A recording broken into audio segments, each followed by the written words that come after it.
Welcome to the Slow Narrative. Here, we tell stories a little differently, slowly, gently, and with intention. Stories that are interesting, sometimes mysterious, sometimes deeply human, but always easy to listen to. This is a space where you can relax, unwind after a long day, or simply drift into a peaceful sleep, while still taking something with you, a thought, an idea, a new perspective. So, as your mind begins to slow down and the noise fades away, just listen and let the story take over. The Facebook lawsuit story. Tonight, we are not talking about a company. We are talking about an idea that began quietly in a small college dorm room late at night with the soft glow of a computer screen. An idea born in youth, in ambition, in curiosity. An idea built between classmates, between people who once walked the same campus paths. A story that began with conversation and ended in courtrooms. This is the story of Facebook. But more importantly, this is a story about trust, about ego, about speed, and about a question that still lingers in the air. Who really built it first? Let us go back to the early 2000s. The internet was still young. It was slower, quieter, more innocent. There were no endless video feeds, no algorithm deciding what you should feel next, no constant notifications pulling at your attention. There was no Instagram, no TikTok, no infinite scrolling. Just simple websites, static profile pages, chat rooms, and a growing desire to connect. At Harvard University, one of the most prestigious institutions in the world, students were thinking about the future. They were ambitious, competitive, restless. Among them were two identical twin brothers, Cameron Winklevoss and Tyler Winklevoss. Tall, athletic, confident. And alongside them, their friend and business partner, Divya Narendra. They believed in exclusivity, in status, in networks that mattered. They were building a website called Harvard Connection. It would be private, only for Harvard students, a place where identity was verified, where connections felt real, where status mattered.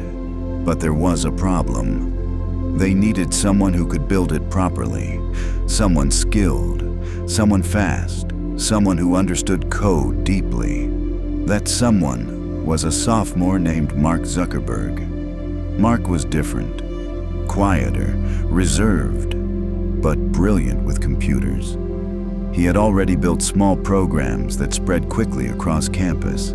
He understood how systems worked, how people clicked, how curiosity traveled.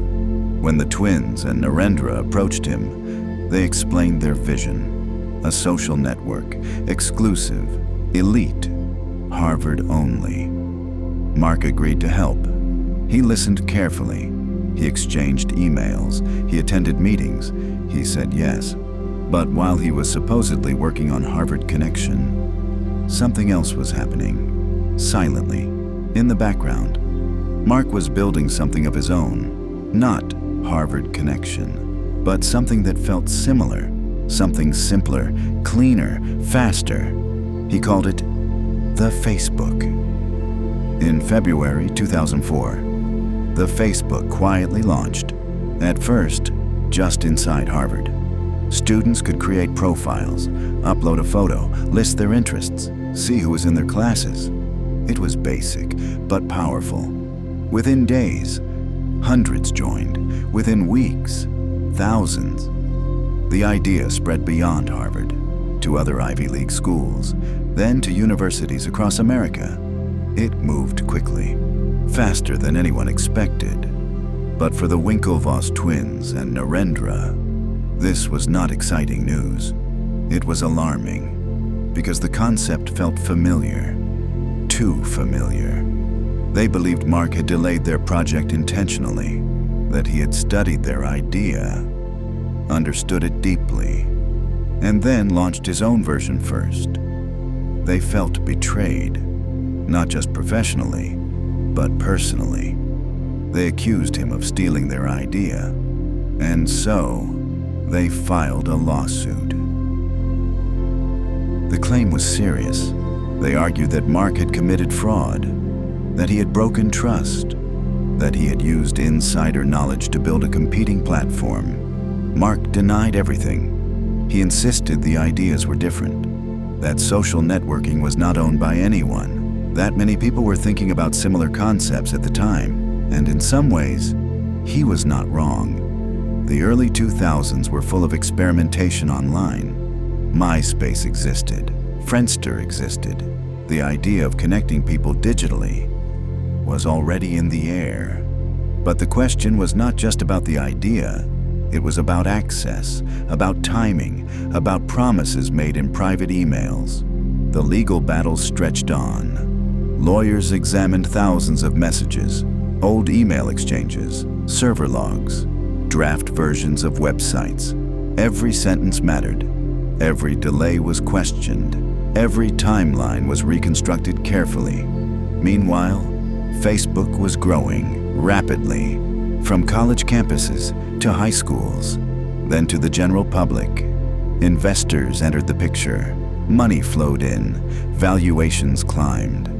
Mark Zuckerberg became a public figure, young, calm, often expressionless.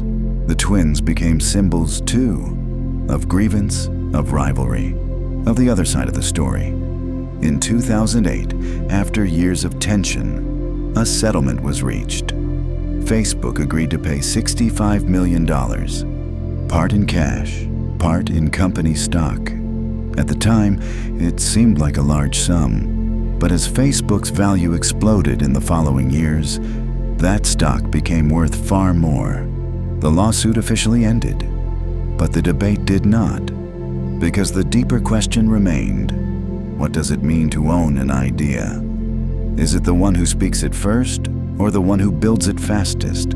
Is innovation about originality or execution? History often remembers the builder, the launcher, the one who moves quickly, and sometimes the origin stories blur. Facebook went on to become one of the most powerful platforms in human history. Billions of users, entire elections influenced, global communication reshaped. The small dorm room project became a technological empire. Yet behind it, there will always be that early chapter, the meetings, the emails, the quiet tension. A reminder that success stories are rarely simple. They are layered, messy, human. And perhaps that is why this story continues to fascinate us, because it is not just about coding, or lawsuits, or millions of dollars.